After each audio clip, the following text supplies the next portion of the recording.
রাতে আমি রুটি খাই না, ভাত। কি বলছেন গুরু? আমিও তো রাতে ভাত খাই। ভাত ভাত দিবেন নাকি? করবে, এটা কোথা থেকে পসিবল?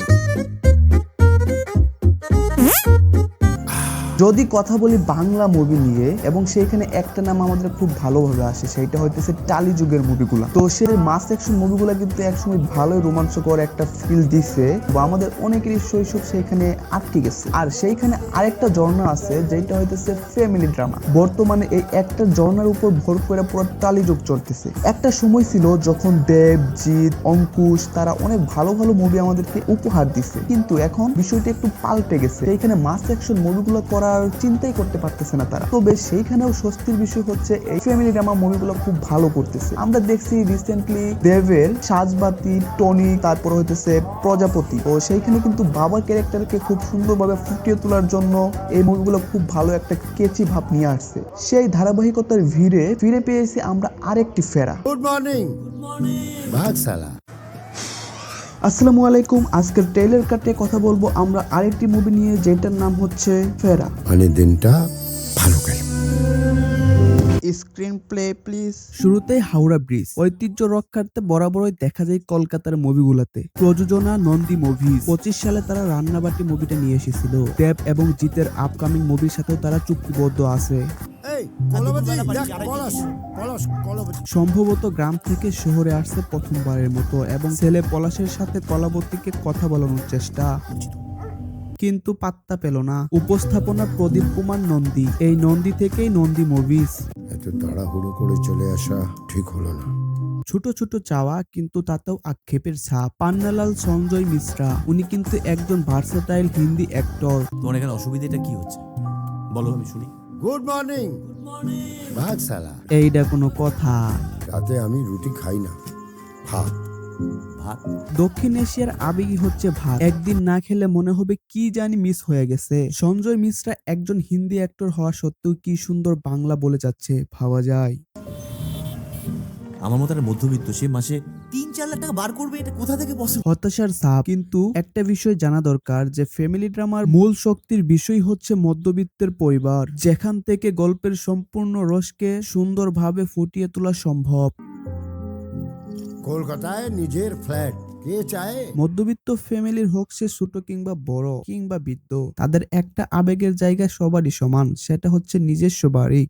তাহলে তো ওই ভাঙাচোরা বাড়িটা সারানোর জন্য এই ছেলেটার মাথাটা খেতে না। একটি ফেলে আসা বাড়ি, যেখানে মিশে আছে নিজস্ব আবেগ। আরেকটা সামনের বাগান, এই কলাবতী লেডিস কুকুর।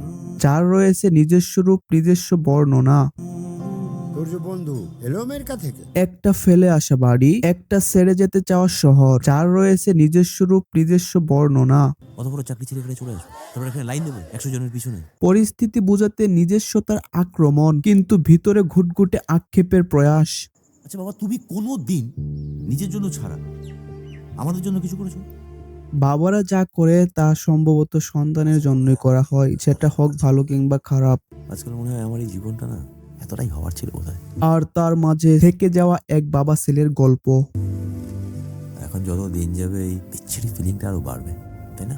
না, আমার বয়সে সকালে পায়খানা ক্লিয়ার, মানে দিনটা ভালো গেল। বাথরুম ক্লিয়ার করে দিন ভালো যাওয়ার উপেক্ষা করে একটি প্রশ্ন ছুড়ে টিজারটি শেষ হয়ে যায়।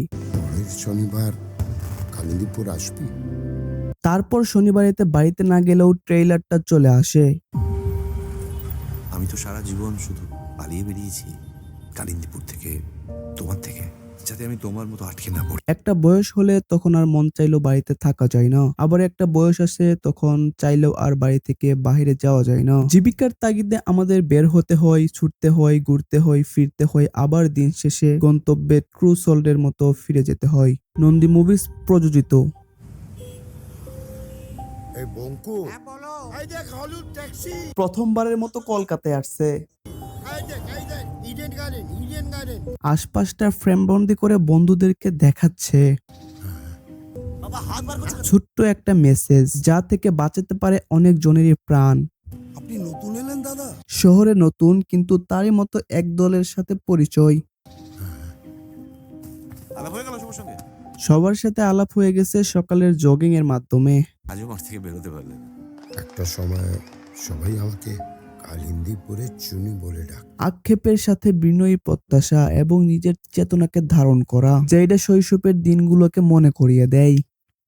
এই পলাশ, ব্যাংকে কথা বলবি বলেছিলি, বেশি দিন বাড়ি খালি ফেলে রাখা যাবে না। শহরে আছে কিন্তু বাসায় মন টানতেছে। তোমার এখানে অসুবিধাটা কি হচ্ছে? কালিন্দীপুর যাব, আমার বাড়ি। মানুষ তার নিজস্বতাকে বজায় রাখতে বেশি পছন্দ করে, বেশি স্বাচ্ছন্দ্য বোধ করে। আর যদি সেটা হয় নিজের বাড়ি, সেখানে তো বলার কিছু থাকে না। বাবা এবার কালিন্দীপুর থেকে একটু বেরো।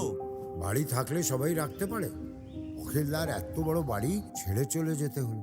সম্ভবত কোনো একটা কারণে বাড়ি থেকে চলে যেতে হবে বা বাড়ি ছেড়ে দিতে হবে, কিন্তু এই বয়সটা হচ্ছে নিজের বাড়িকে আঁকড়ে ধরার বয়স। আর এই বয়সে নিজের বাড়ি ছাড়াটা সত্যি সুখের বিষয় নয়। এই বাবা ছেলের কেমিস্ট্রির ভিতরে সর্বপ্রথম যেটা থাকে সেটা হইতেছে একটা বাড়ি। আমরা এই একই বিষয় ভিন্নভাবে উপস্থাপন করতে দেখেছি সাজবাতিতে, টনিকে এবং হচ্ছে প্রজাপতিতে। গল্পের রেশ একই হলেও প্রেজেন্টেশনটা ভিন্ন। আর এখানেই হচ্ছে মুভির সার্থকতা। যদিও এই ক্যারেক্টার বিল্ডআপ গুলো আমার কাছে পার্সোনালি খুব ভালো লাগে, তবে কেমন জানি একঘেয়েমি হয়ে যাচ্ছে বারবার।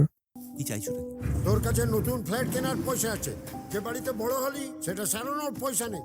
ছেলে চাচ্ছে শহরে একটা নিজস্ব ফ্ল্যাট কিনতে, কিন্তু বাবা চাচ্ছে তার নিজস্ব শিকড়কে আঁকড়ে ধরতে।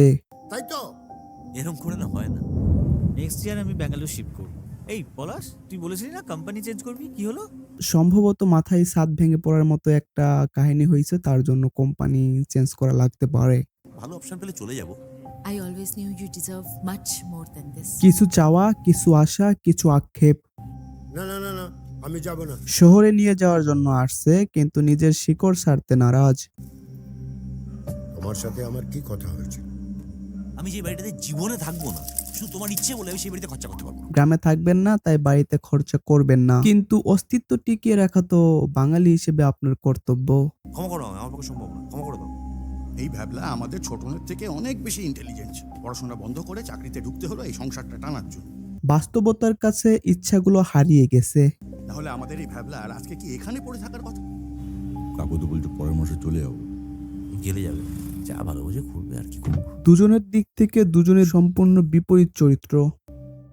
আমি ফোন করছি, ফোন ধরছে না। হ্যাপি বার্থডে বলেছো? ফোন ধরছে না, কিন্তু পরক্ষণে ফোনে পাচ্ছে না, হয়তো কিছু একটা হয়েছে।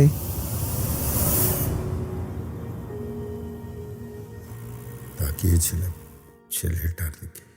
ছেলের টানে তাকিয়ে থেকেও শেষ পর্যন্ত বাড়িতে ফিরতে হচ্ছে। আমি কখনো কিছু ওর ওপর চাপিয়ে দিই। তাই জোর না করেই সেখান থেকে নিজে সরে দাঁড়িয়েছেন। পলাশ, তুই ঠিক আছিস তো? বাবাকে পাচ্ছি না। বাবাকে খুঁজতে হলে 29 মে দেখতে হবে ফেরা। আসলে আমরা ভাবি আমাদের হাতে বুঝি অনেক সময় আছে, কিন্তু হঠাৎ একদিন খালি ঘরটাই পড়ে থাকে। বাস্তবতা, তবে সব মানিয়েই নিজেকে এগিয়ে নিতে হয়।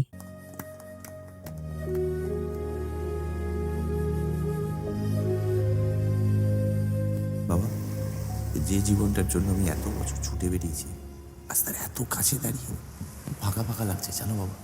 কেন বলো তো? এই কেনর উত্তর খুঁজতে হলে অবশ্যই দেখতে হবে ফেরা। তবে কিছু কিছু জায়গায় মনে হচ্ছে যে প্রেজেন্ট টাইম সবচেয়ে বেশি নিয়ে ফেলেছে। 2 মিনিট 32 সেকেন্ডের ট্রেইলার, 1 মিনিট 13 সেকেন্ডের ট্রিজার, ভিতরে গল্পগুলা খাপ খাওয়ানোর জন্য অনেক দৃশ্যই দেখিয়ে ফেলেছে। তো গল্প ধরে ধরে বলে দেওয়া যাইব যে এরপরে এই সিন, এরপরে এই সিন, এইভাবে চলতে থাকবে। গল্প খারাপ না, তবে এই ট্রেইলার গুলা সত্যি খুব হতাশা করে, কারণ এইভাবে যদি একটা ট্রেইলারকে সম্পূর্ণ মুভি দেখাই দেওয়া হয় তাহলে তো আর সেটা ট্রেইলার থাকে না। কিছু নিজস্বতা থাকা দরকার, যেটা হলো গিয়ে পাবলিক ফিল করতে পারবে। এই বিষয়টা প্রজাপতি ট্রেইলারও দেখতে পেয়েছি। তো গল্পের ট্রেইলারটা এমন ভাবে দিচ্ছে যেন 3 মিনিটে একটা মুভি দেখে ফেললাম। এই জিনিসগুলা পরিবর্তন করা দরকার।